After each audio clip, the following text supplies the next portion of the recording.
ओम नमः शिवाय। हर हर महादेव। आज चैत्र माह के शुक्ल पक्ष की द्वितीया तिथि और शुक्रवार है। यह चैत्र नवरात्रा का दूसरा दिन है। आज मां देवी दुर्गा के ब्रह्मचारिणी स्वरूप की पूजा अर्चना की जाएगी, जो मां पार्वती जी के कठोर तपस्या को दर्शाती है। अब अपने सुनते हैं आज की कथा। हमेशा की तरह सबसे पहले अपने सुनेंगे एक छोटी सी कहानी गणेश जी भगवान की। बोलो गणेश गजानन की जय हो। एक गांव था जिसमें एक सेठ जी अपने परिवार के साथ रहा करते थे। सेठ जी का गांव के पास ही शहर में बहुत बड़ा कारोबार था। सेठ जी गणेश जी के परम भगत थे।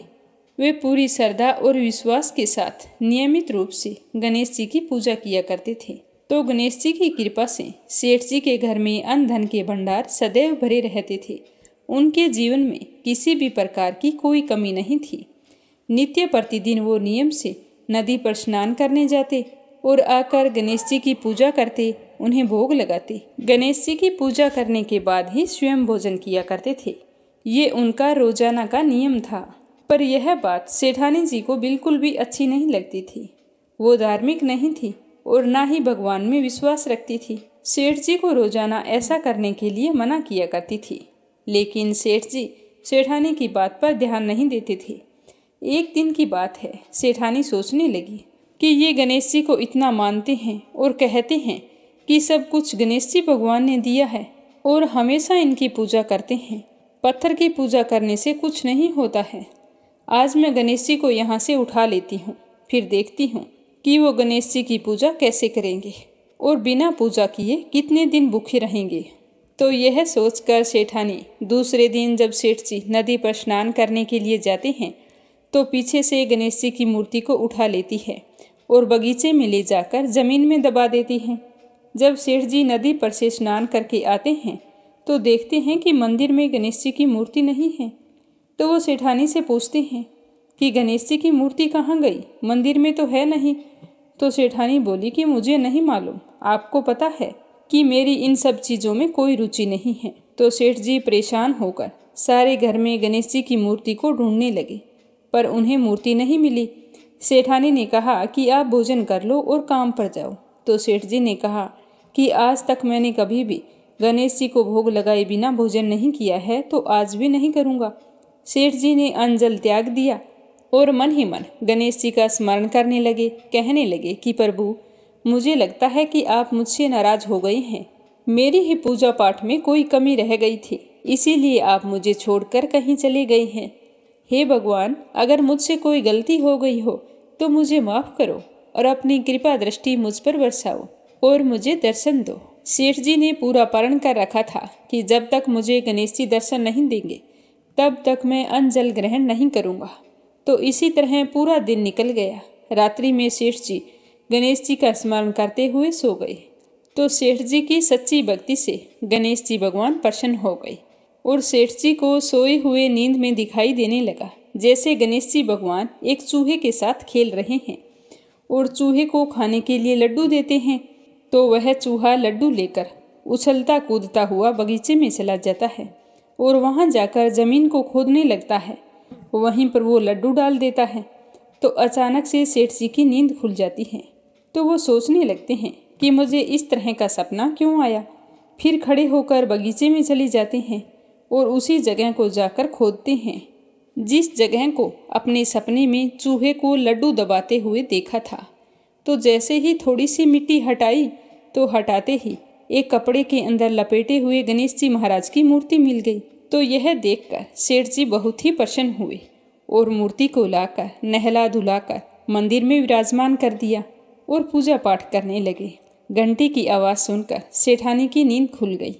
तो वह उठकर आई कि सेठ जी को क्या हो गया है जो इस तरह रात में ही घंटी बजा रहे हैं।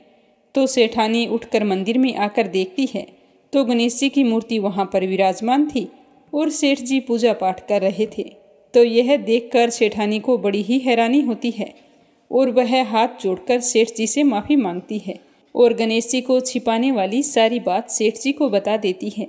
तो सेठ जी कहते हैं कि अब तो तुम्हें विश्वास हो गया होगा कि यह सब कुछ गणेश जी भगवान ने दिया है, तो सेठानी शर्मिंदा होते हुए कहती है कि मुझसे बहुत बड़ी गलती हो गई। आज के बाद मैं भी तुम्हारे साथ रोजाना नियम से गणेश जी भगवान की पूजा किया करूंगी।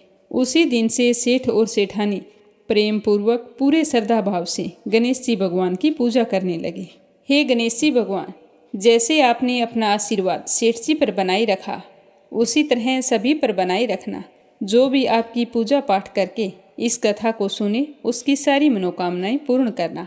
बोलो गणेश जी भगवान की जय हो। नवरात्रा का दूसरा दिन है। आज माँ दुर्गा के दूसरे स्वरूप माता ब्रह्मचारिणी की पूजा की जाएगी। तो अपने सुनेंगे श्री दुर्गा सप्तशती का दूसरा अध्याय और माता ब्रह्मचारिणी की कथा। तो श्रद्धा भाव से सुनते रहिए। अध्याय शुरू करने से पहले कमेंट बॉक्स में दुर्गा माता के ब्रह्मचारिणी स्वरूप की जय हो जरूर लिखें। श्री दुर्गा सप्तशती पाठ के दूसरे अध्याय में देवताओं के तेज से देवी का प्रादुर्भाव और महिषासुर की सेना के वध के बारे में बताया गया है। तो श्रद्धा भाव से सुनते रहिए। महर्षि मेधा बोले कि प्राचीन काल में देवताओं और असुरों में पूरे 100 वर्षों तक घोर युद्ध हुआ था और देवराज इंद्र देवताओं के नायक थे। इस युद्ध में देवताओं की सेना परास्त हो गई थी और इस प्रकार संपूर्ण देवताओं को जीतकर महिषासुर इंद्र बन बैठा था। युद्ध के पश्चात हारे हुए देवता प्रजापति श्री ब्रह्मा जी को साथ लेकर उस स्थान पर पहुँचे जहाँ पर कि भगवान शंकर विराजमान थे। देवताओं ने अपनी हार का सारा वृतांत भगवान श्री विष्णु और शंकर जी से कह सुनाया। वह कहने लगे कि हे प्रभु, महिषासुर सूर्य, चंद्रमा, इंद्र, अग्नि, वायु, यम, वरुण तथा अन्य देवताओं के सब अधिकार छीनकर सबका अधिष्ठाता स्वयं बन बैठा है। उसने सारे देवताओं को स्वर्ग से निकाल दिया है। सारे देवतागण मनुष्यों की तरह पृथ्वी पर विचर रहे हैं। दैत्यों की सारी करतूत हमने आपको सुना दी है और आपकी शरण में इसीलिए आए हैं कि आप उनके वध का कोई उपाय सोचें। तो देवताओं की बात सुनकर भगवान श्री हरि विष्णु और शंकर जी को दैत्यों पर बड़ा ही गुस्सा आया। उनकी भौहें तन गई और गुस्से से आंखें लाल हो गई। गुस्से में भरे हुए भगवान विष्णु के मुख से बड़ा भारी तेज निकला और उसी प्रकार का तेज भगवान शंकर, ब्रह्मा और इंद्र आदि दूसरे देवताओं के मुख से प्रकट हुआ। फिर वह सारा तेज एक में मिल गया और तेज का पुंज ऐसे दिख रहा था जैसे कि जाज्वल्यमान पर्वत हो।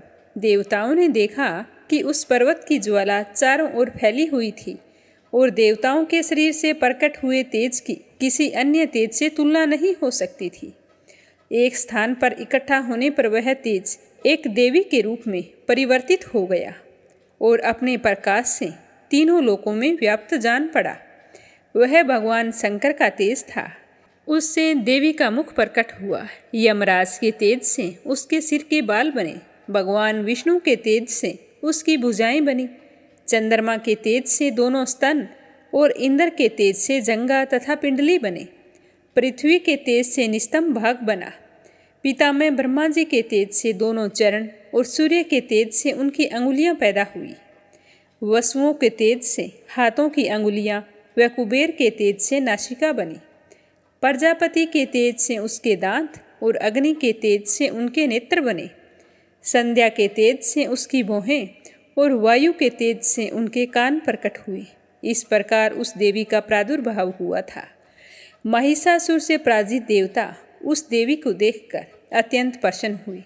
भगवान शंकर ने अपने त्रिशूल में से एक त्रिशूल निकालकर उस देवी को दे दिया और भगवान विष्णु ने अपने चक्कर में से एक चक्कर निकालकर उस देवी को दिया। वरुण ने देवी को शंख भेंट किया। अग्नि ने इसे शक्ति दी। वायु ने उसे धनुष और बाण दिए। सहस्त्र नेत्रों वाले श्री देवराज इंद्र ने उसे अपने वज्र से उत्पन्न करके एक वज्र दिया और ऐरावत हाथी का एक घंटा उतारकर देवी को भेंट कर दिया। यमराज ने उसे काल दंड में से एक दंड दिया। वरुण ने उसे पास दिया। प्रजापति ने उस देवी को सफाटिक की माला दी और पितामह ब्रह्मा जी ने कमंडलू दिया। सूर्य ने देवी के समस्त रोमों में अपनी किरणों का तेज भर दिया। काल ने उसे चमकती हुई ढाल और तलवार दी और साथ में उज्ज्वल हार, दिव्य वस्त्र उसे भेंट किए और इनके साथ साथ उसने दिव्य चूड़ामणि दी। 2 कुंडल, कंकण, उज्ज्वल अर्धचंद्र, बाहों के लिए बाजूबंद, चरणों के लिए नूपुर, गले के लिए सुंदर हंसली और अंगुलियों के लिए रत्नों की बनी हुई अंगूठियां उसे दी। विश्वकर्मा ने उनको फरसा दिया और उसके साथ ही कई प्रकार के अस्त्र और अभेद कवच दिए। इसके अतिरिक्त कभी ना कुम्हलाने वाले सुंदर कमलों की मालाएं भेंट की। समुंदर ने सुंदर कमल का फूल भेंट किया। हिमालय ने सवारी के लिए सिंह और तरह तरह के रतन देवी को भेंट किए। यक्षराज कुबेर ने मधु से भरा हुआ पात्र और शेष नाग ने उन्हें बहुमूल्य मणियों से विशोभित नागहार भेंट किया। इसी तरह दूसरे देवताओं ने भी उसे आभूषण और अस्त्र देकर उनका सम्मान किया। इसके पश्चात देवी ने उच्च स्वर से गर्जना की। उसके इस भयंकर नाद से आकाश गूंज उठा। देवी का वह उच्च स्वर से किया हुआ सिंहनाद समा न सका। आकाश उनके सामने छोटा प्रतीत होने लगा। उससे भी बड़े जोर की प्रतिध्वनि हुई, जिससे समस्त विश्व में हलचल मच गई। समुद्र कांप उठे, पृथ्वी डोलने लगी और सब के सब पर्वत हिलने लगे। देवताओं ने उस समय प्रसन्न होकर सिंह वाहिनी जगतमयी देवी से कहा कि हे देवी, तुम्हारी जय हो। इसके साथ महर्षियों ने भी भक्ति भाव से विनम्र होकर उनकी स्तुति की। संपूर्ण त्रिलोकी शोक मगन देखकर दैत्यगण अपनी सेनाओं को साथ लेकर और हथियार आदि सजाकर उठ खड़े हुए। महिषासुर के क्रोध की कोई सीमा नहीं रही। उसने क्रोध में भरकर कहा कि यह सब क्या उत्पात है। फिर वह अपनी सेना के साथ उस ओर दौड़ा जिस ओर से भयंकर नाद का शब्द सुनाई दे रहा था, और आगे पहुंचकर उसने देवी को देखा, जो कि अपनी प्रभा से तीनों लोकों को प्रकाशित कर रही थी। उसके चरणों के बाहर से पृथ्वी दबी ही जा रही थी। माथे के मुकुट से आकाश में एक रेखा बन रही थी और उसके धनुष की टंकार से सब लोग क्षुब्ध हो रहे थे। देवी अपनी सहस्त्र भुजाओं को संपूर्ण दिशाओं में फैलाए हुए खड़ी थी। इसके पश्चात उनका दैत्यों के साथ युद्ध छिड़ गया। कई प्रकार के अस्त्र शस्त्र से सब दिशाएं उदासित होने लगी। महिषासुर की सेना का सेनापति चिक्षुर नाम का एक महान असुर था। वह आगे बढ़कर देवी के साथ युद्ध करने लगा। दूसरे दैत्यों की चतुरंगी सेना साथ लेकर चामर भी लड़ने लगा और 60,000 महारथियों को साथ लेकर उदगर नामक महादैत्य आकर युद्ध करने लगा। महाहनु नामक असुर 1 करोड़ रथियों को साथ लेकर, असीलोमा नामक असुर 5 करोड़ सैनिकों को साथ लेकर युद्ध करने लगा। वाष्कल नामक असुर 60 असुरों के साथ युद्ध में आ डटा। विडाल नामक जो असुर था वह 1 करोड़ रथियों सहित लड़ने को तैयार था। इन सब के अतिरिक्त और भी हजारों असुर हाथी और घोड़े साथ लेकर लड़ने लगे। इसके पश्चात महिषासुर करोड़ों रथों, हाथियों और घोड़ों सहित वहां आकर देवी के साथ लड़ाई करने लगा।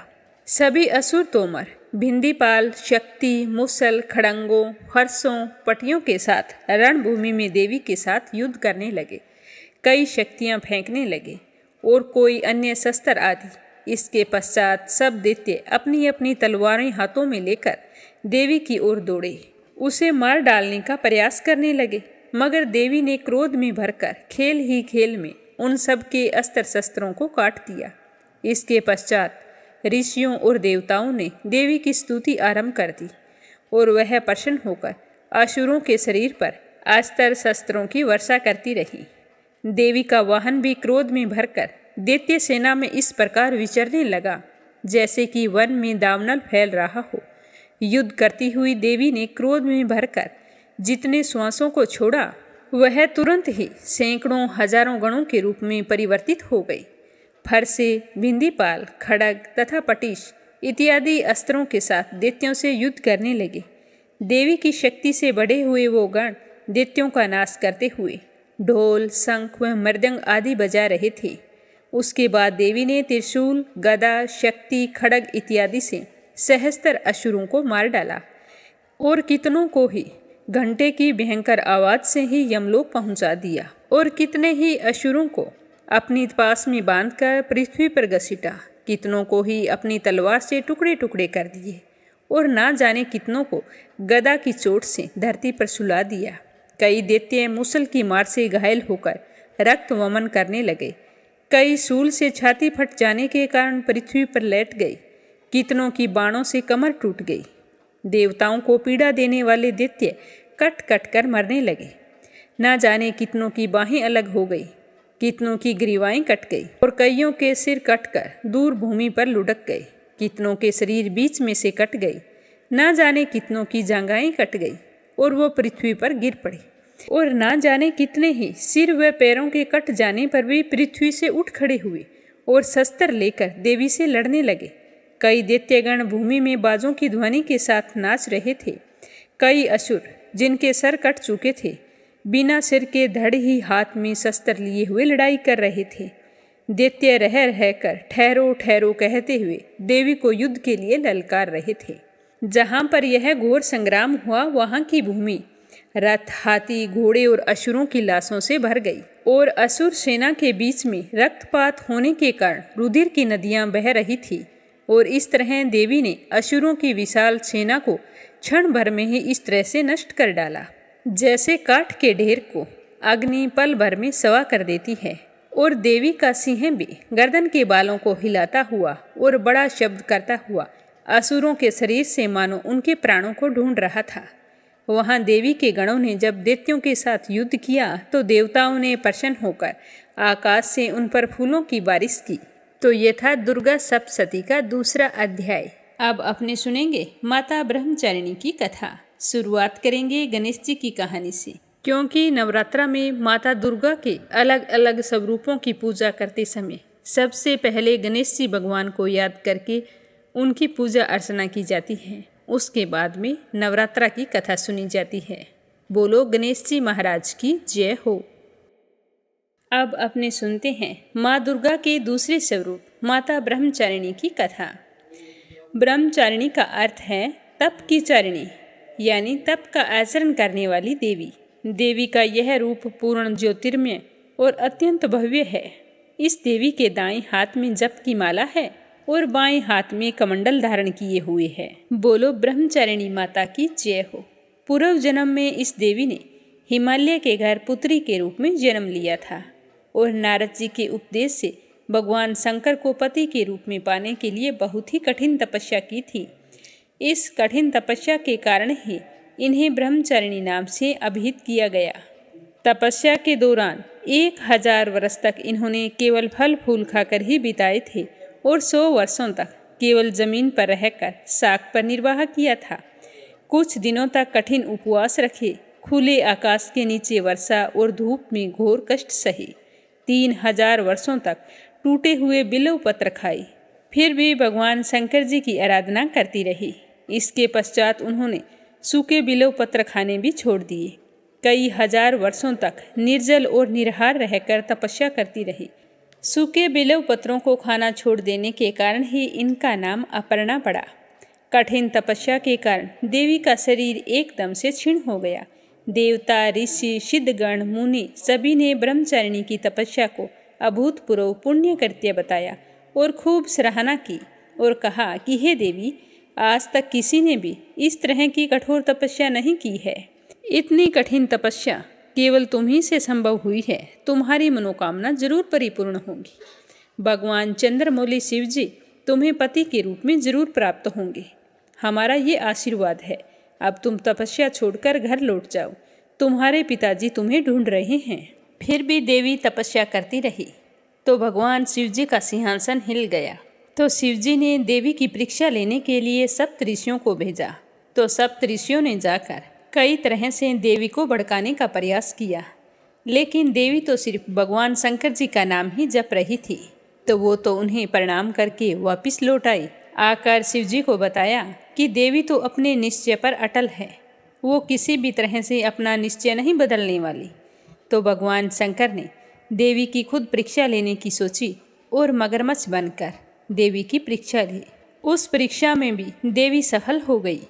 तो भगवान शंकर ने स्वयं दर्शन देकर देवी से कहा कि मैं तुम्हारी तपस्या से बहुत ही प्रसन्न हूँ और तुम्हें अर्धांगिनी के रूप में वरण करूँगा। ये मेरा वचन है। अब तुम घर जाओ, तुम्हारे पिताजी तुम्हारी राह देख रहे हैं। तो देवी इस तरह का आशीर्वाद पाकर घर आ गई। उसके बाद में भगवान शंकर जी का देवी के साथ विवाह हुआ था। बोलो ब्रह्मचारिणी माता की जय हो, अन्नपूर्णा माता की जय हो। एक समय की बात है, काशी में एक धनंजय नाम का आदमी रहता था।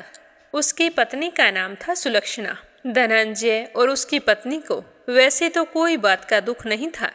दोनों बहुत ही प्रेम भाव से रहते थे, लेकिन वो बहुत ही गरीब थे। यही उनके दुख का कारण था। यही दुख उन्हें हर समय सताता रहता था। एक दिन सुलक्षणा अपने पति से कहने लगी कि स्वामी, आप कोई काम करो तो हमारी गरीबी टले।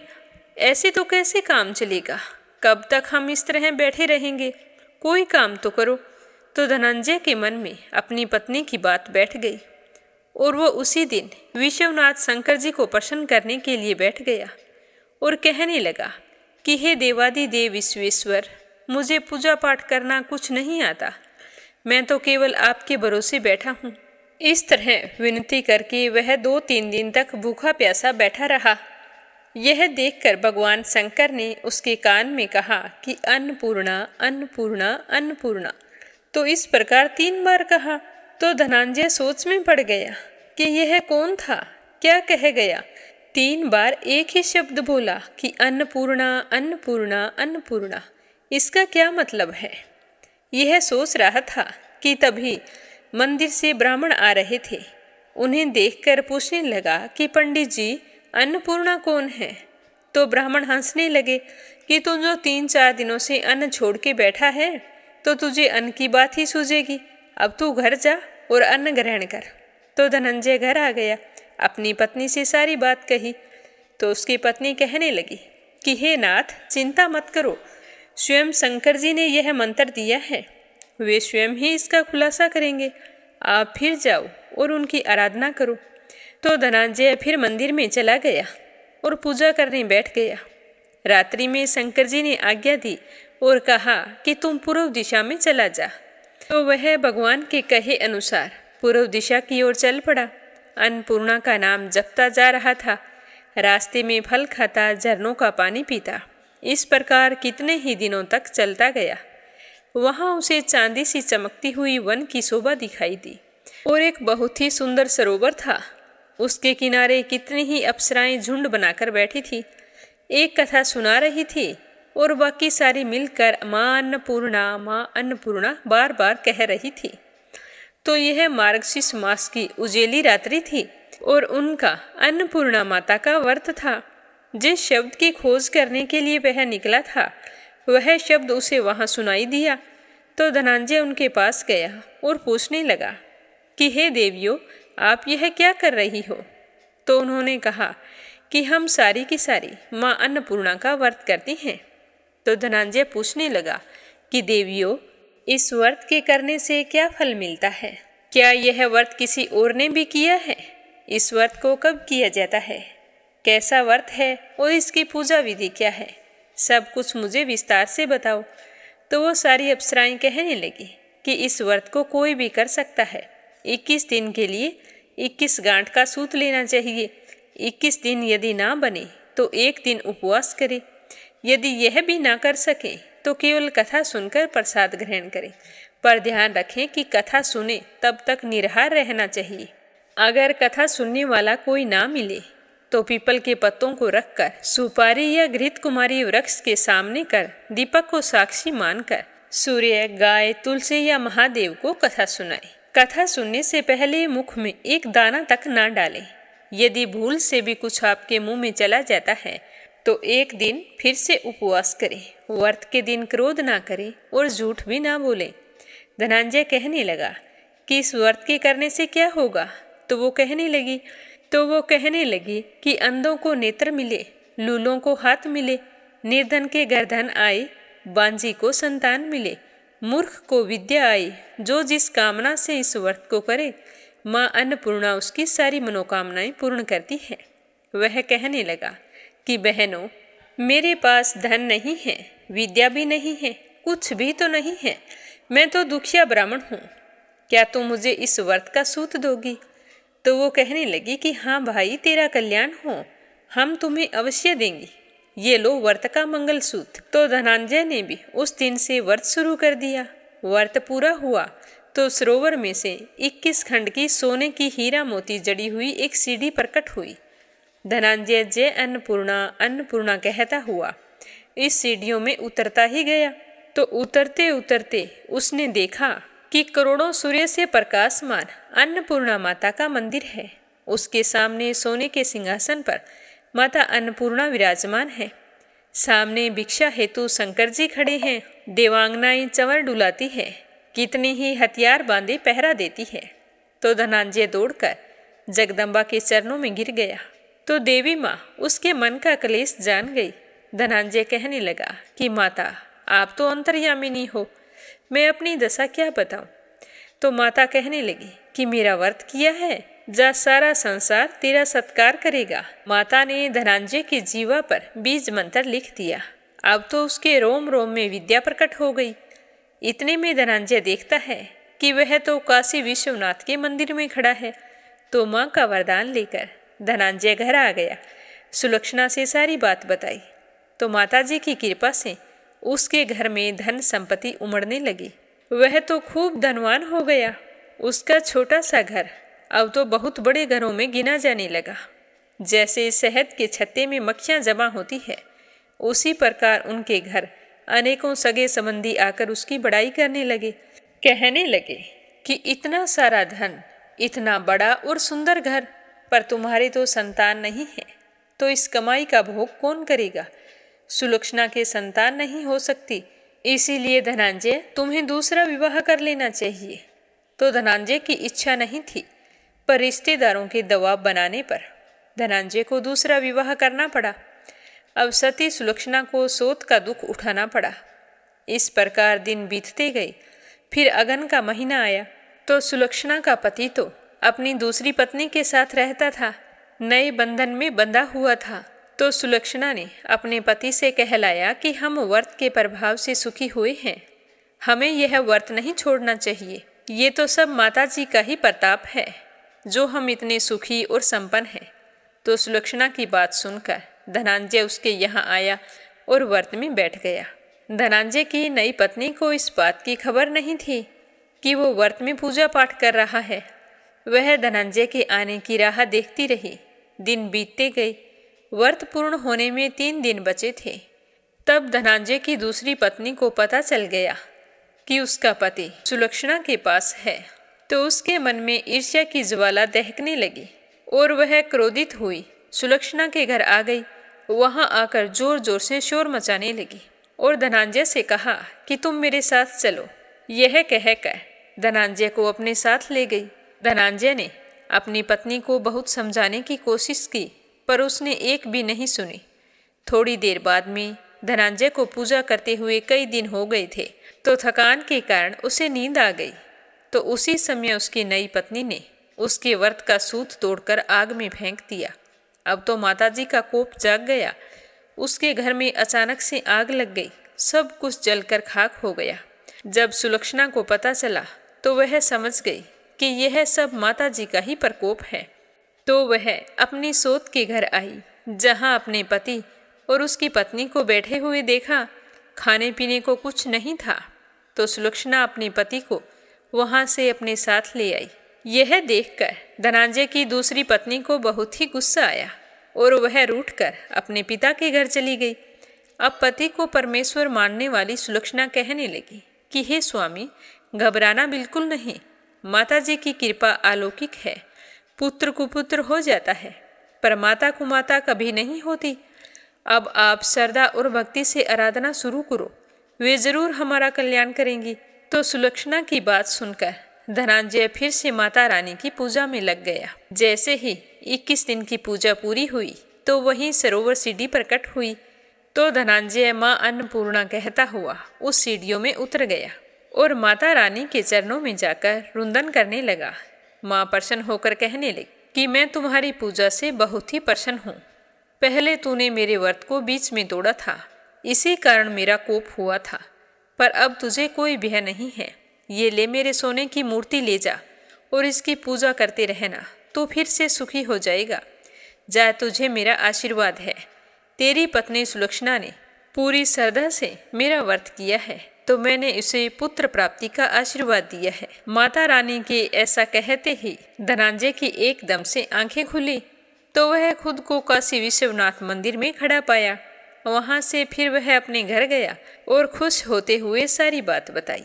तो माता रानी की कृपा से सुलक्षणा के दिन चढ़े और 9 महीने पूरे होते ही एक सुंदर पुत्र को जन्म दिया। तो गांव में तो आश्चर्य की लहर दौड़ गई कि सुलक्षणा के तो बच्चे होते ही नहीं थे, देखो माता रानी का चमत्कार हुआ है। तो इसी प्रकार उस गांव में एक निसंतान सेठ रहता था। उसने भी मां अन्नपूर्णा का व्रत किया, जिससे उन्हें संतान की प्राप्ति हुई। तो माता रानी का चमत्कार देखकर वह सेठ बहुत ही प्रसन्न हुआ और उस गांव में माता अन्नपूर्णा का मंदिर बनवा दिया। तो उसमें माता रानी बड़ी धूमधाम से पधारी, यज्ञ किया गया और सेठ जी ने धनंजय को मंदिर का पुजारी बना दिया। जीविका के लिए मंदिर की दक्षिणा और रहने के लिए बड़ा सा सुंदर भवन दे दिया। अब धनंजय अपनी पत्नी और पुत्र के साथ वहां रहने लगा। वहां माताजी का खूब चढ़ावा आता, उससे खूब आमदनी होती। उधर नई बहू के पिता के घर में डाकुओं ने डाका डाल दिया और सब कुछ लूट गया। अब वे तो भीख मांगकर पेट भरने लगे। सुलक्षणा को जब इस बात का पता चला तो उन्हें बुलावा भेजा। संदेशा मिलते ही बाप बेटी दोनों वहां आ पहुंचे और सुलक्षणा से माफी मांगने लगे। सुलक्षणा ने उन्हें अलग घर बनवा दिया और उनके अन्न वस्त्र का प्रबंध कर दिया। धनंजय, सुलक्षणा और उसका पुत्र माताजी की कृपा से आनंद पूर्वक रहने लगे।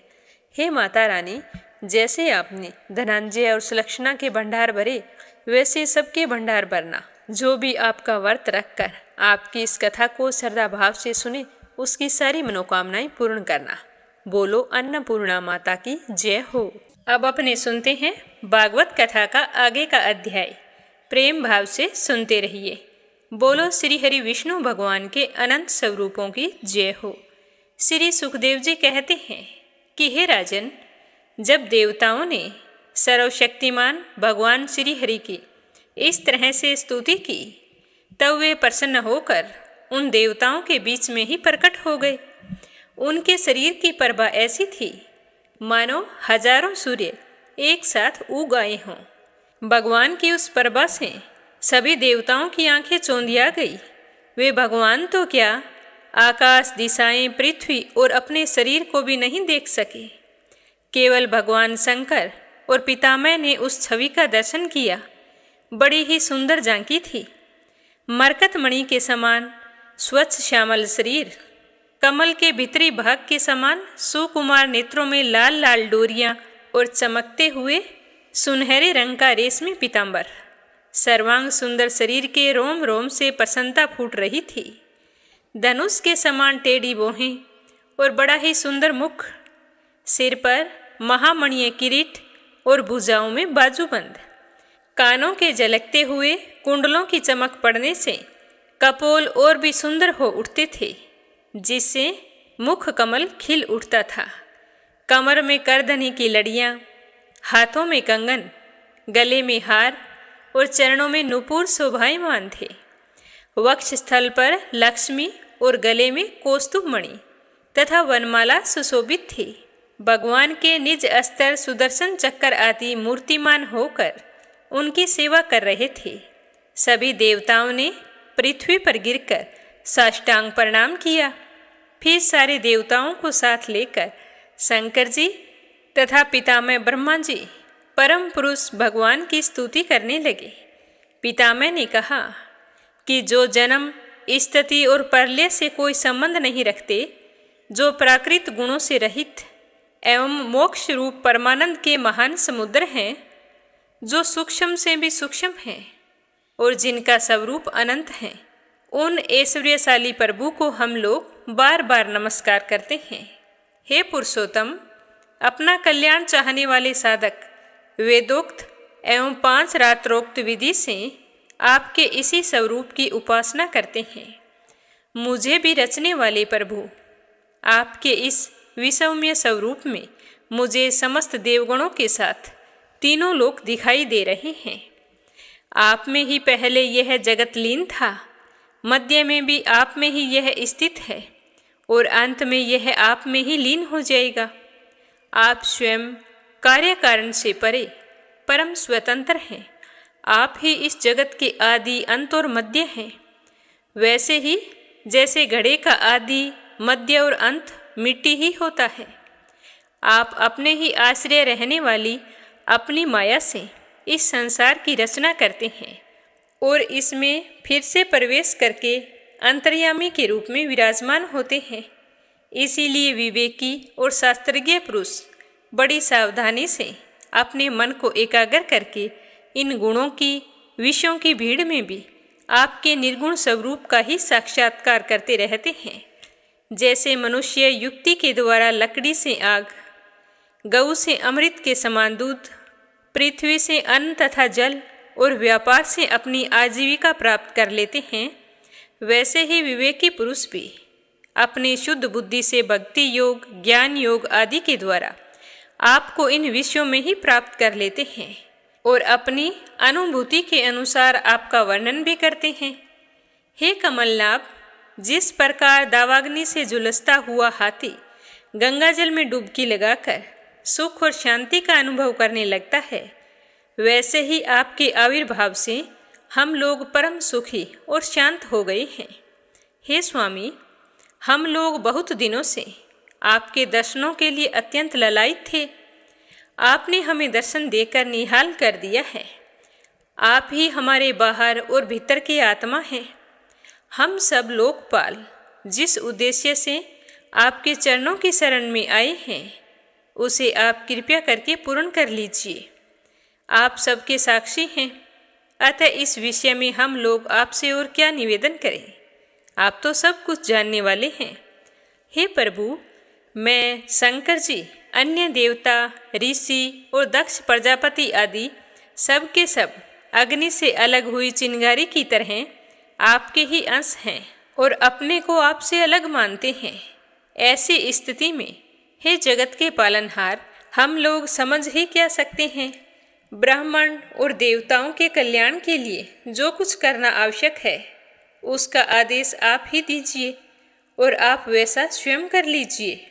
ब्रह्मा आदि देवताओं ने इस प्रकार स्तुति करके अपनी सारी इंद्रियां रोक ली और सब बड़ी सावधानी के साथ हाथ जोड़कर खड़े हो गए। उनकी स्तुति सुनकर और उसी प्रकार उनके हृदय की बात जानकर भगवान मेघ के समान गरजते हुए गंभीर वाणी से बोले।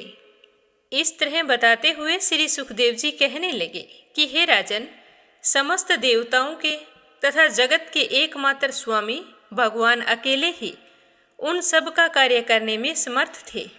फिर भी समुद्र मंथन आदि लीलाओं के द्वारा विहार करने की इच्छा से वे देवताओं को कहने लगे कि ब्रह्मा, शंकर और देवताओं, तुम सारे के सारे मेरी बात ध्यान से सुनो। तुम्हारे कल्याण का सिर्फ एक यही उपाय है।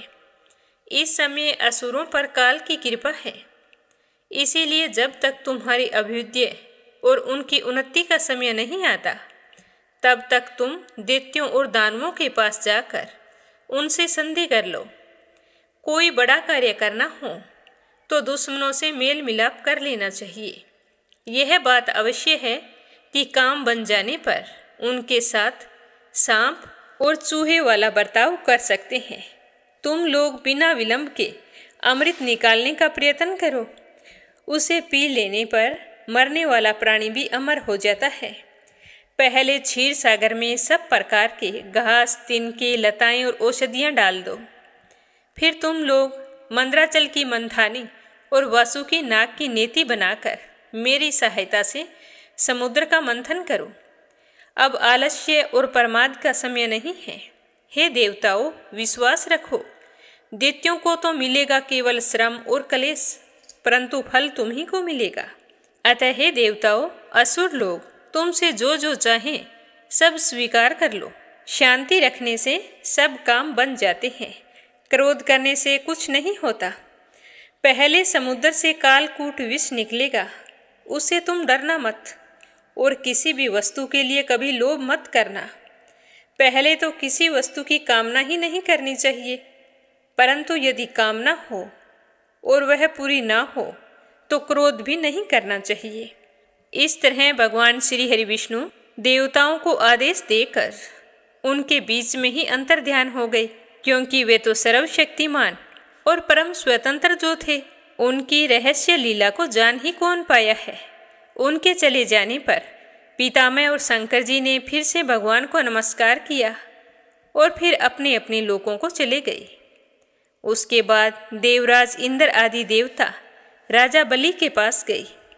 देवताओं को बिना अस्त्र शस्त्र के सामने आता देखकर दैत्य सेनापतियों के मन में बड़ा क्षोभ हुआ और उन्होंने देवताओं को पकड़ना चाहा, परंतु दैत्यराज बलि संधि और विरोध के अवसर को जानने वाली एवं पवित्र कीर्ति से संपन्न थे, तो उन्होंने दैत्यों को वैसा करने से रोक दिया। इसके बाद देवता लोग राजा बलि के पास पहुंच गए। बलि ने तीनों लोकों को जीत लिया था। वे समस्त संपत्तियों से सेवित एवं असुर सेनापतियों से सुरक्षित होकर अपने राज सिंहासन पर बैठे हुए थे।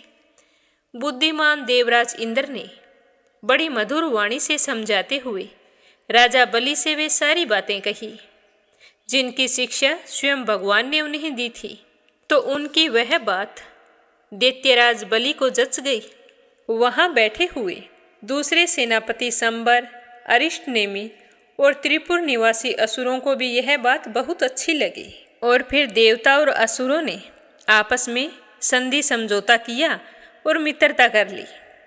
वे सब मिलकर अमृत मंथन के लिए पूर्ण उद्योग करने लगे।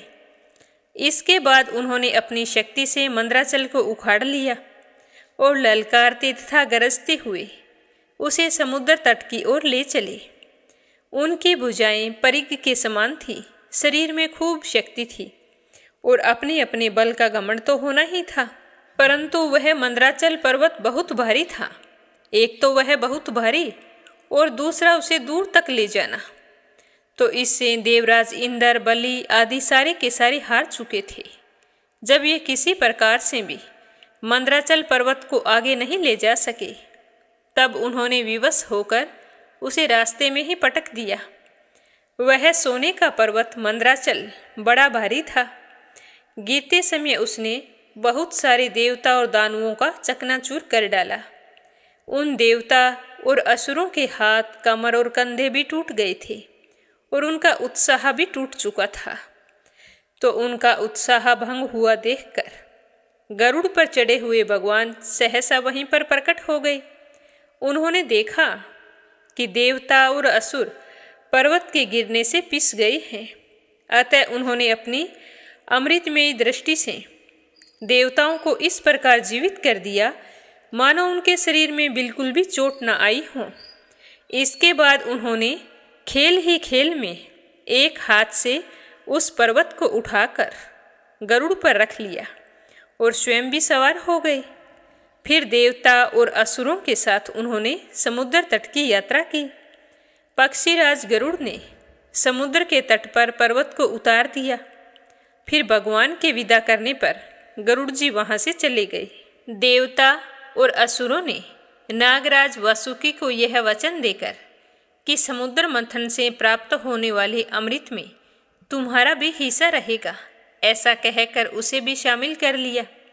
इसके बाद उन लोगों ने वासुकी नाग को नेति के समान मंदराचल में लपेटकर भली भांति उद्यत होकर बड़े उत्साह और आनंद से अमृत के लिए समुद्र मंथन करना शुरू किया। उस समय पहले पहल अजित भगवान वासुकी के मुख की ओर लग गए, इसीलिए देवता भी उधर ही आ जुटे।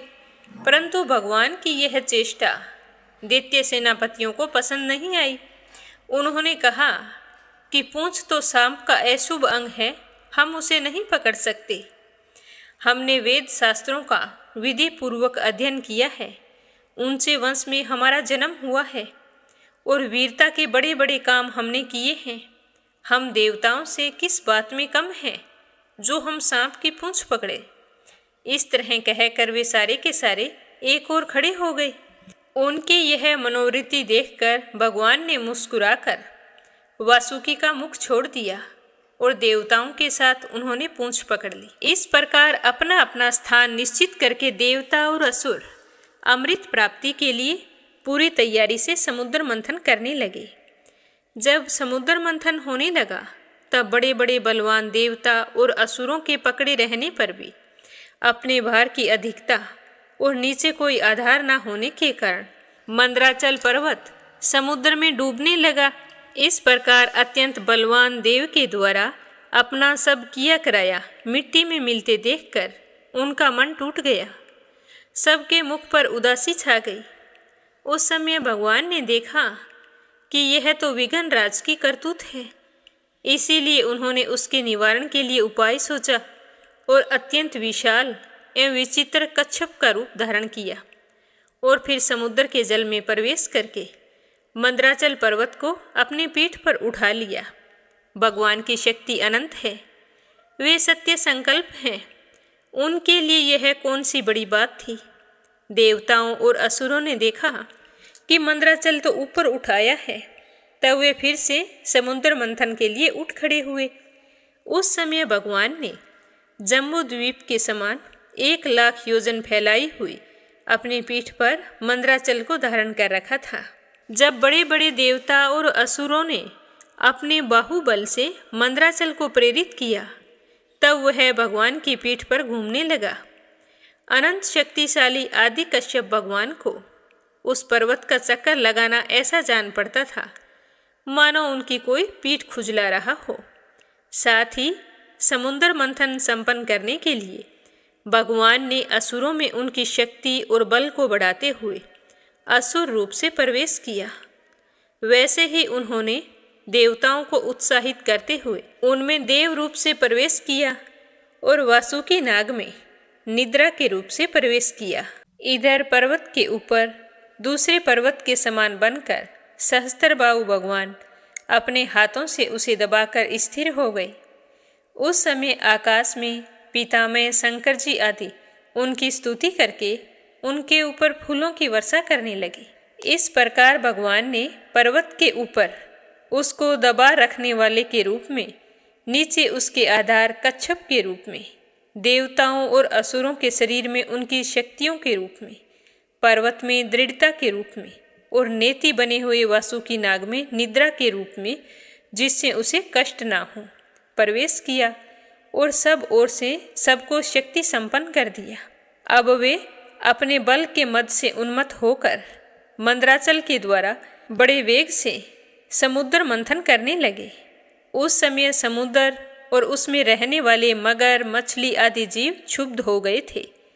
नागराज वासुकी के हजारों कठोर नेत्र, मुख और श्वासों से विष की आग निकलने लगी।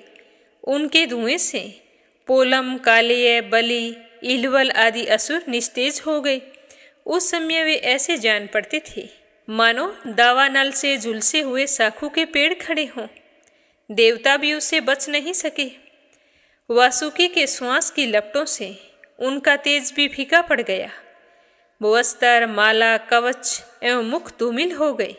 उनकी यह दशा देखकर भगवान की प्रेरणा से बादल देवताओं के ऊपर वर्षा करने लगे और वायु समुद्र की तरंगों का स्पर्श करके शीतलता और सुगंधि का संचार करने लगी। इस प्रकार देवता और असुरों के समुद्र मंथन करने पर भी जब अमृत नहीं निकला, तब स्वयं अजित भगवान समुद्र मंथन करने लगे। तो आज की कथा को यहीं पर विराम देते हैं। इससे आगे सुनेंगे कल की कथा में। श्री हरि का आशीर्वाद पाने के लिए नित्य नियम से सुनते रहिए। बोलो विष्णु भगवान की जय हो। अब अगली कहानी अपनी सुनेंगे भगवान श्री राम और हनुमान जी बाबा की। जब भगवान श्री राम को हनुमान जी बाबा ने हरा दिया था। रामायण के अनुसार एक बार अश्वमेध यज्ञ पूर्ण होने के बाद में भगवान श्री राम ने बहुत बड़ी सभा का आयोजन किया। उसमें सभी देवताओं, ऋषि मुनियों, किन्नरों, यक्षों व राजा आदि को उसमें आमंत्रित किया। तो वहाँ पर बड़े बड़े ऋषि और देव ऋषि नारद जी भी वहाँ पर आए हुए थे। तो उन्होंने जैसा उनका स्वभाव है उसी के अनुसार एक राजा को भड़का दिया। तो उस राजा ने देव ऋषि नारद की बात मानकर बड़ी सभा में ऋषि विश्वामित्र जी को छोड़कर सभी लोगों को प्रणाम किया। तो यह देखकर विश्वामित्र जी को बहुत ही अपमान महसूस हुआ। और वे क्रोधित हो गए। क्रोधित होकर वहाँ से उठ खड़े हुए। जब श्री राम ने विश्वामित्र जी की तरफ देखा तो उनका चेहरा गुस्से से तमतमा रहा था। तो श्री राम ने अपने मीठे वचनों में कहा कि हे गुरु विश्वामित्र जी, आप इतने क्रोधित क्यों हैं? अगर मुझसे कुछ गलती हो गई है तो आप मुझे बताइए, पर आप इस तरह सभा के बीच में उठकर नहीं जा सकते। तो गुरु विश्वामित्र जी कहने लगे कि हे श्री राम, तुम पर तो मुझे पूरा भरोसा है। तुम कभी भी कुछ गलत नहीं कर सकते और आज मैं तुम्हारी परीक्षा लेना चाहता हूँ। यहाँ के राजा ने मुझ एक को छोड़कर सभा में बैठे सारे लोगों को प्रणाम किया है और मुझे प्रणाम ना करके मेरा अपमान किया है। यह मैं सहन नहीं कर सकता। तो श्री राम कहने लगे कि विश्वामित्र जी, कहो अब मुझे क्या करना है, उसकी तरफ से मैं तुमसे माफ़ी मांगता हूँ। तो ऋषि विश्वामित्र जी कहने लगे कि तुमने गलती नहीं की है तो तुम्हें माफ़ी मांगने की भी कोई आवश्यकता नहीं है। मैं चाहता हूँ कि आप उस राजा को दंड दें, और दंड भी ऐसा होना चाहिए कि देखने वाले जन्मों जन्मों तक याद रखें। हे श्री राम, आप उस राजा को सूर्यास्त से पहले मृत्यु दंड दो। अगर आज आपने मेरा कहना नहीं माना तो मैं आपको भी श्राप दे दूंगा। तो ऋषि विश्वामित्र जी के ऐसा कहने पर श्री राम ने उस राजा को सूर्यास्त से पहले मारने का प्रण ले लिया। अब श्री राम के प्रण की खबर पाते ही राजा तो बहुत ही डर गया और वह भागा भागा हनुमान जी की माता अंजनी की शरण में गया और अंजनी माता को सभा में हुई बातचीत के बारे में कुछ भी नहीं बताया और अपने प्राण रक्षा का वचन उनसे ले लिया। तो माता अंजनी ने उसे प्राण रक्षा का वचन भी दे दिया और फिर हनुमान जी को बुलाकर कहा कि बेटा, मैं इस राजा को प्राण रक्षा का वचन दिया है, अब तुम्हें ही इनके प्राणों की रक्षा करनी है। तो हनुमान जी बाबा तो श्री राम के भगत थे, तो उन्होंने श्री राम की शपथ लेकर कहा कि कोई भी राजन का बाल बांका नहीं कर पाएगा। तो हनुमान जी के इतना कहते ही राजा कहने लगा कि आप तो शपथ लेकर कह रहे हैं कि कोई भी मेरा बाल बांका नहीं कर पाएगा, परंतु श्री राम ने ही मेरा वध करने का प्रण लिया है। तो राजा की बात सुनकर हनुमान जी बाबा धर्म संकट में पड़ गए और सोचने लगे कि कैसे मैं राजा के प्राण बचाऊं और माता अंजनी का दिया हुआ वचन कैसे पूरा करूं, भगवान श्री राम को श्राप से कैसे बचाऊं। अगर इस राजा की मृत्यु नहीं हुई तो भगवान श्री राम को विश्वामित्र जी श्राप दे देंगे, और अगर राजा को मृत्यु दंड दे दिया गया तो मेरी माता का वचन मिथ्या हो जाएगा। तो इस तरह धर्म संकट में फंसे हुए हनुमान जी बाबा कुछ समय तक सोच विचार करते रहे। तभी उनको एक योजना सूझी और हनुमान जी बाबा ने उस राजा को कहा कि तुम सरयू नदी के तट पर जाओ और राम का नाम जपना शुरू कर दो। तो राजा ने हनुमान जी से कहा कि ठीक है। तो राजा सरयू नदी के तट पर जाकर राम का नाम जपने लग गए और हनुमान जी स्वयं सूक्ष्म रूप धारण करके राजा के पीछे छिपकर बैठ गए। और उधर श्री राम राजा को ढूंढ रहे थे। ढूंढते ढूंढते सरयू नदी के तट पर जा पहुँचे तो उन्होंने देखा कि राजा तो राम राम जप रहा है। तो प्रभु श्री राम सोचने लगे कि ये तो भक्त हैं और मैं भक्त के प्राण तो कभी ले नहीं सकता। तो श्री राम ने राजभवन लौटकर ऋषि विश्वामित्र जी से अपनी दुविधा बताई। तो ऋषि विश्वामित्र जी ने कहा कि उसे तो आज तुम्हें सूर्यास्त से पहले दंड देना ही होगा, और वो भी मृत्यु दंड। अगर आपने मेरा कहना नहीं माना तो मैं आपको श्राप दे दूंगा। तो श्री राम फिर से राजा के प्राण लेने के लिए सरयू नदी के तट पर गए। अब वहाँ पहुंचकर श्री राम के समक्ष वही धर्म संकट खड़ा हो गया कि वो राम नाम जप रहे अपने ही भक्त का वध कैसे करे और कैसे ऋषि विश्वामित्र जी को दिया हुआ वचन पूरा करे। तो इस तरह सोचते हुए श्री राम सोचने लगे कि आज हनुमान जी को मेरे साथ होना चाहिए था, परंतु पता नहीं आज वो कहाँ है। परंतु हनुमान जी बाबा तो अपने आराध्य के विरुद्ध सूक्ष्म रूप धारण करके एक धर्म युद्ध का संचालन कर रहे थे और श्री राम इस बात से बेखबर थे। हनुमान जी को ज्ञात था कि राम नाम जपते हुए राजन को कोई मार नहीं सकता, पर श्री राम ने अब की बार उस राजा को मारने के लिए अपना शक्ति बाण निकाल ही लिया। तो हनुमान जी बाबा ने धीरे से राजा से कहा कि हे राजन, लगातार राम राम जपते रहो, कर्म बीच में टूटना नहीं चाहिए।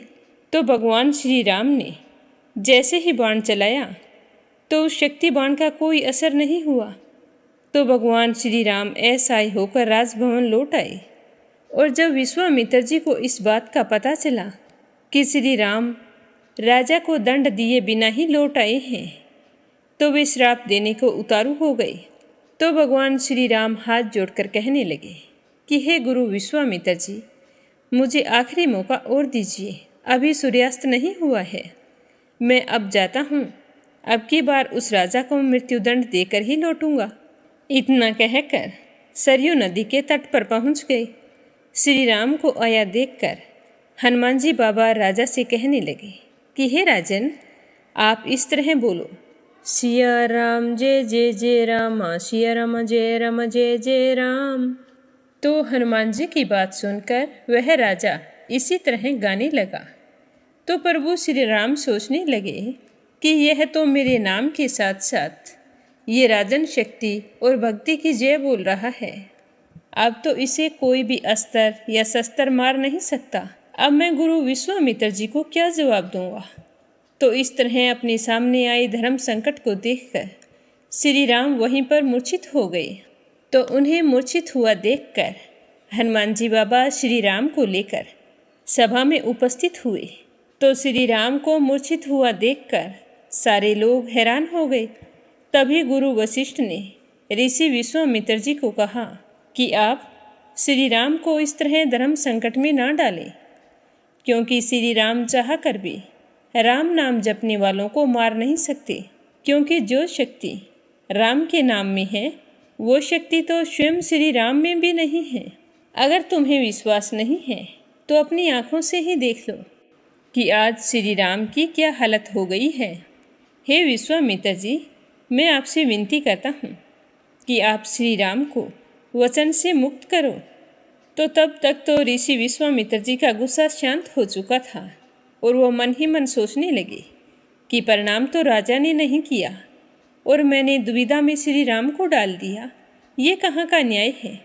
यह सोचकर ऋषि विश्वामित्र जी मूर्छित श्री राम के पास जाते हैं और अपने कमंडल से पानी का छिंटा देकर कहते हैं कि श्री राम, मैं तुम्हारी कर्तव्य निष्ठा से बहुत ही प्रसन्न हूँ, जाओ, मैं तुम्हें अपने वचन से मुक्त करता हूँ। तो इतना कहते ही श्री राम की मूर्छा खुल गई और वे खड़े होकर ऋषि विश्वामित्र जी के चरणों में गिर पड़े और कहने लगे कि हे गुरुदेव, आज मैं आपके वचन को पूरा नहीं कर पाया हूँ, इसके लिए आप मुझे क्षमा करें।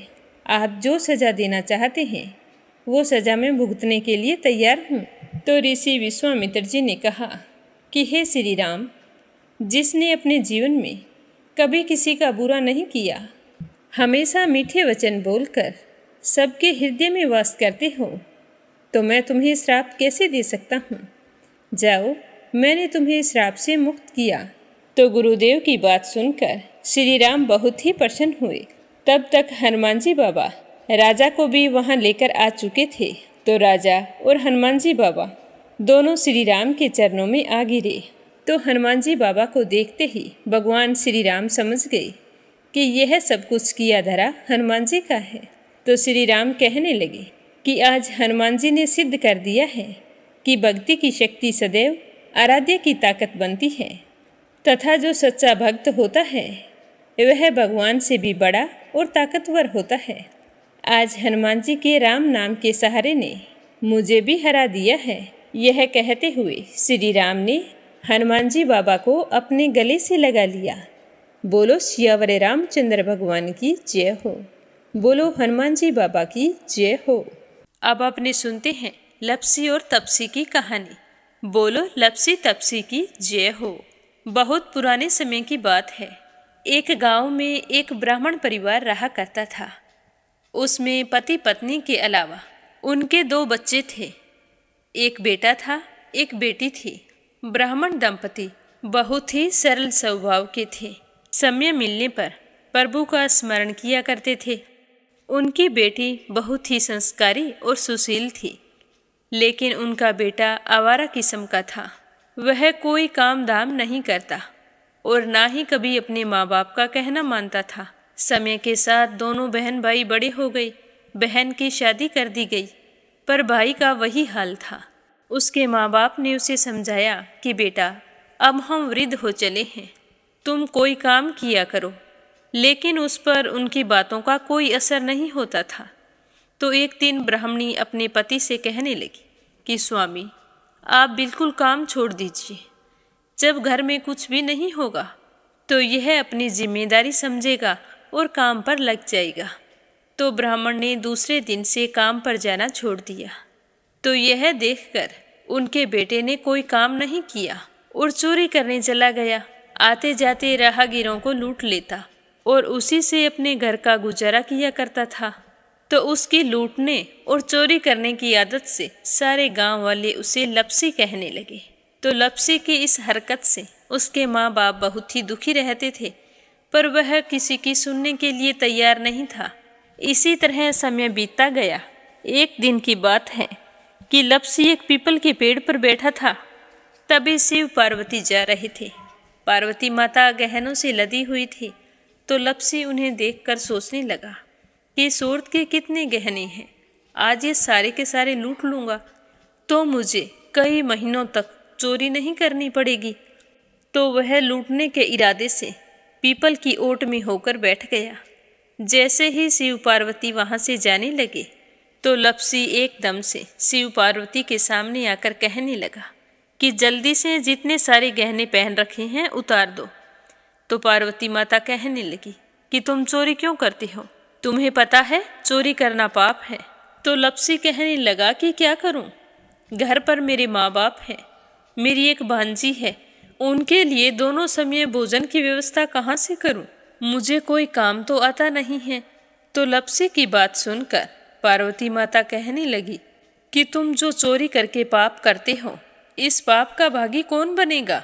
तो लपसी कहने लगा कि मेरे घर वाले सारे बनेंगे। तो पार्वती माता कहने लगी कि कोई नहीं बनेगा, पाप के भागी केवल तुम बनोगे। तो लपसी कहने लगा कि मैं लूट खोस कर उन्हीं के लिए लेकर जाता हूँ, तो पाप के भागी तो उन्हें बनना ही पड़ेगा। तो लपसी की बात सुनकर पार्वती माता ने हंसकर कहा कि हम यहीं पर बैठे हैं और तुम अपने घर जाओ, अपने घर वालों से पूछो कि कोई तुम्हारे पाप का भागी बनेगा क्या। तो यह सुनकर लपसी भागा भागा अपने घर आया और अपनी माँ के पास गया और कहने लगा कि माँ, मैं चोरी करके लाता हूँ, राह चलते राहगीरों को लूटता हूँ, तुम्हारे लिए ही तो करता हूँ। तो तुम मुझे एक बात बताओ, चोरी करने से जो पाप लगता है तो आप मेरे पाप के भागी बनोगे। तो लपसी की बात सुनकर उसकी माँ कहने लगी कि बेटा, मैंने तो तुमसे नहीं कहा कि तुम चोरी करके लाओ, तुम कमा कर लाओ, हमें तो 2 वक्त की रोटी चाहिए, मैं तो तुम्हारी पाप की भागी नहीं बनूंगी। तो माँ के मुंह से इस तरह की बात सुनकर लपसी तो हैरान हो गया। फिर वह अपने पिताजी के पास गया और जाकर कहने लगा कि पिताजी, मैं जो कुछ भी लूट खोस के लाता हूँ वो आपके लिए ही तो लाता हूँ। देखो मैंने लूट कर कितना धन इकट्ठा कर लिया है, कितने ऐशो आराम है तुम्हारे। अगर मैं चोरी नहीं करता तो क्या ये सब हमें मिलता। पिताजी, मैं तुमसे एक बात पूछता हूँ कि चोरी करने से पाप लगता है, तो उस पाप में आप मेरे भागीदार बनोगे क्या। तो लपसी की बात सुनकर उसके पिताजी कहने लगे कि बेटा, मैंने नहीं कहा कि तुम चोरी करके लाओ, तुम कमा कर लाओ, मैं तुम्हारे पाप का भागी नहीं बनूंगा। तो माँ बाप के मुंह से इस तरह की बात सुनकर वह बहुत ही उदास हुआ और सोचने लगा कि मैं कितने महीनों से चोरी कर रहा हूँ, ना जाने मुझ पर कितना पाप चढ़ गया है, और ये तो बोल रहे हैं कि पाप के भागी हम नहीं बनेंगे, तो अब क्या होगा। तो वह बड़े ही दुखी मन से शिव पार्वती से मिलने के लिए चल पड़ा। जैसे ही घर से बाहर निकलने लगा तो उसकी छोटी सी भांजी दरवाजे पर खेल रही थी। उसे पता नहीं था कि पाप पुण्य क्या होता है, तो वो कहने लगी कि मामा, पाप की भागी मैं बनूंगी। तो उसके इस तरह कहते ही लप्सी ने उसे गोद में उठाया और चल पड़ा। शिवजी भगवान और पार्वती माता के पास जाकर कहने लगा कि घर वालों ने पाप का भागी बनने से मना कर दिया है और एक यही है जो पाप की भागी बनने को तैयार है। फिर लप्सी बड़े ही दीन स्वर में कहने लगा कि हे भगवान, मैं समझ गया हूँ कि चोरी करना पाप है। आज तक जो मैंने काम किया वो बहुत ही गलत था, लेकिन अब मैं इसका प्रायश्चित करना चाहता हूँ। अब तुम ही बताओ, मुझे मेरे पापों से मुक्ति कैसे मिलेगी। तो उसकी बात सुनकर शिव पार्वती बहुत ही खुश हुए और लप्सी को कच्चे सूत का एक छोटा सा गोला देते हुए कहा कि लप्सी, ये सूत लो और इस पीपल के चारों ओर परिक्रमा लगाओ। जब यह सूत समाप्त हो जाएगा तब तुम्हारे सारे पाप नष्ट हो जाएंगे। तो यह सुनकर लप्सी बहुत ही खुश हुआ। सोचने लगा कि छोटा सा गोला है, अभी लपेट कर घर चला जाऊंगा, उसके बाद में कभी कोई पाप नहीं करूंगा। फिर उसने अपनी बांजी को कंधे पर बैठाया और पीपल की परिक्रमा लगानी शुरू कर दी। अब भगवान का वह सूत खत्म कहाँ होने वाला था। लप्सी चक्कर लगाता गया पर वह सूत खत्म नहीं हुआ। चक्कर लगाते लगाते 1 महीने, 6 महीने, साल, पूरे 12 साल बीत गए पर वह सूत खत्म नहीं हुआ।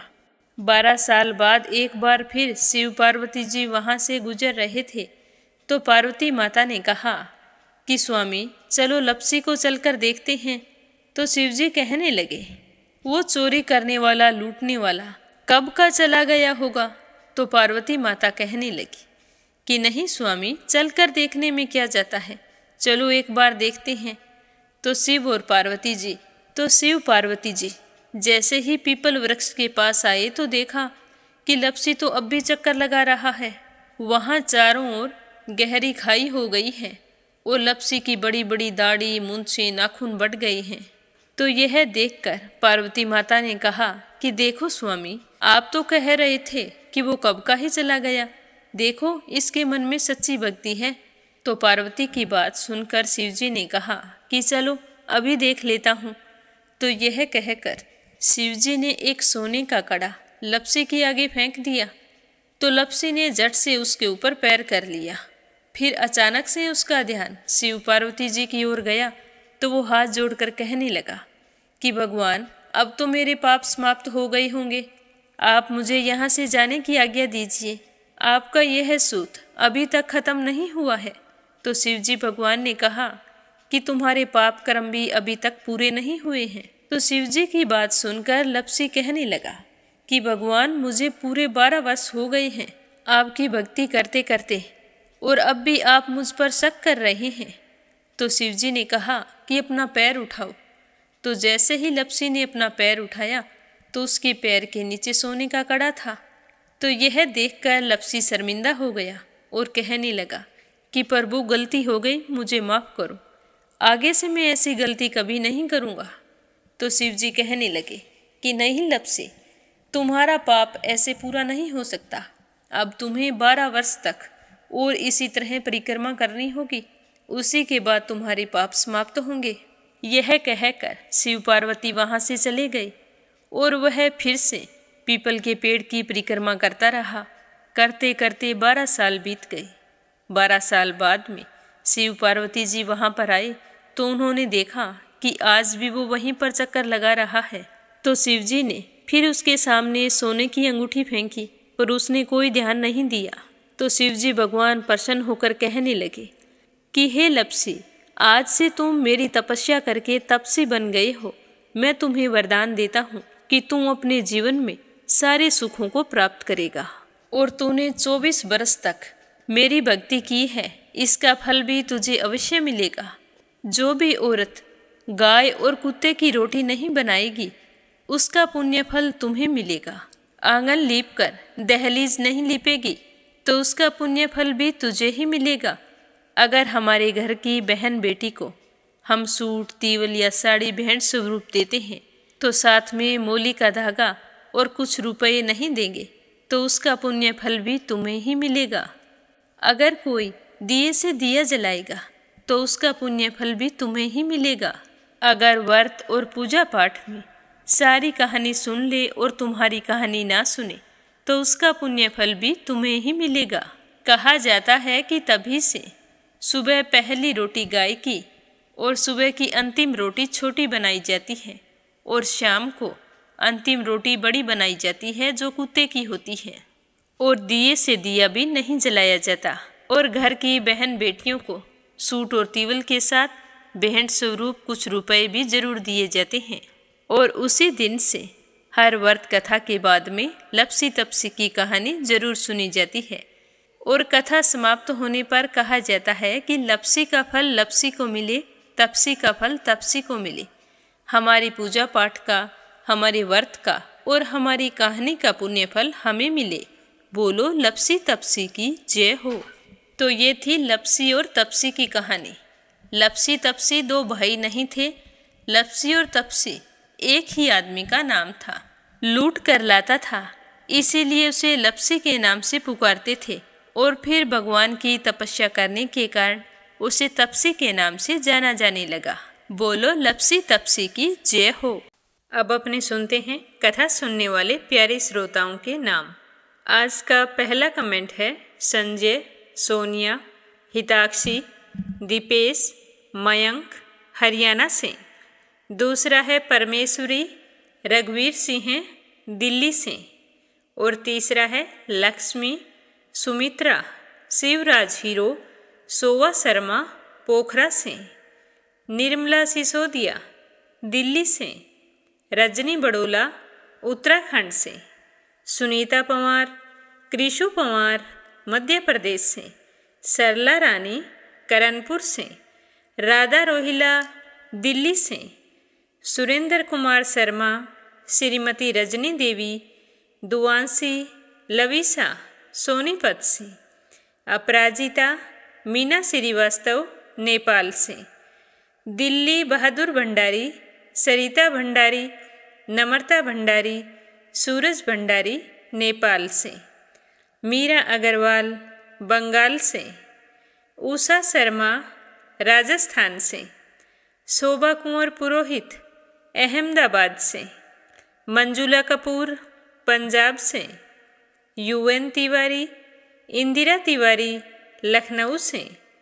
रेखा देवी, रवीश पाठक, शिवम पाठक, तनशिक पाठक, मथुरा से। कमला, गुरुग्राम से। गीता गोस्वामी, सुनीता गोस्वामी, पीहू गोस्वामी, मेरठ से। कोमल निर्मल, मुंबई मीरा रोड से। बीनू मेहरा, दिल्ली से। श्रीमती यशोदा, अंजलि, बबली, विकी, उड़ीसा से। संगीता अग्रवाल, कमला देवी अग्रवाल, दुलिया, महाराष्ट्र से। अनिल कुमार टिहरी, करनाल से। सुनीता रानी, मेरठ से। मंजू चौधरी, भीलवाड़ा से। चंद्रकांता, दिल्ली से। नीमा मठपाल, रामनगर से। सुदेश शर्मा, बीके शर्मा, लुधियाना से। इंदिरा तिवारी, शांति प्रसाद तिवारी, शुभांकित, दीपांकित, सुरभि, जया तिवारी, वैभवी, ऐश्वर्या तिवारी, उत्तराखंड से। श्यामवती, सुषमा, विष्णु, कार्तिक, पूर्वी, रुपेश, गौरी, शिवम, निष्ठा, हरियाणा से। नीलम जायसवाल, हैदराबाद से। इंदिरा रावत, मोहित रावत, पलवल से। संजीव कंसल, कविता कंसल, हितेश कंसल, आरुष कंसल, रानी कंसल, मुजफ्फरनगर से। सुमन चांदोरा, जोधपुर से। विमला, नेपाल से। रेखा, धर्मेंद्र शर्मा, जयपुर से। कमलेश भल्ला, जम्मू से। उषा शर्मा, सोजत सिटी से। श्वेता, रितेश, स्वीटी, रितु, प्रिंस, यूवी, लक्ष्मी, गुरुचरण साहू, उड़ीसा से। दीपिका यादव, रायपुर से, ममता कुशवाहा, तनसिक कुशवाहा, अक्षय कुशवाहा, रमा देवी दिल्ली से, विमला नेपाल से, विमला कलका से, मीनू वालिया दिल्ली से, रीना साहू झांसी से, पुष्पा शर्मा राजस्थान से, शीला भगवान दास पाली से, कुसुम बघेल दिल्ली से, बीना देविका कनिका वाशने अलीगढ़ से, किरण देवी सूरत से, पूजा पाठक उत्तराखंड देहरादून कोसानी से, वंदना साहू लखनऊ से, स्मिता सीताराम गायकवाड़ महाराष्ट्र से, उमा देवी झुंझुनू से, देवी सिंह कार्तिक, पायल, सौम्या, उमा रघुवंशी गजबा सौदा से, शशि वर्मा, अंजलि वर्मा, करण वर्मा पंजाब से, सीताराम जायसवाल, शकुंतला जायसवाल वाराणसी से, सावित्री ईश्वरलाल रामचंदानी, राजेश, मीनू, निखिल रामचंदानी गाजियाबाद से, राधिका मिश्रा, जानवी मिश्रा, गौरी मिश्रा, सीता मिश्रा, सोनम मिश्रा, सचिन मिश्रा, माधवी मिश्रा बाराबंकी से। आप सभी श्रोताओं का तहे दिल से धन्यवाद। अपना सहयोग हमेशा यूं ही बनाए रखना। नित्य नियम से कथाओं को सुनना और ज़्यादा से ज़्यादा विष्णु भक्तों में शेयर करना। श्री हरि के आशीर्वाद से आपकी सारी मनोकामनाएं पूर्ण हों। सभी श्रोताओं के उज्जवल भविष्य की कामना करते हुए ओम नमः शिवाय, हर हर महादेव।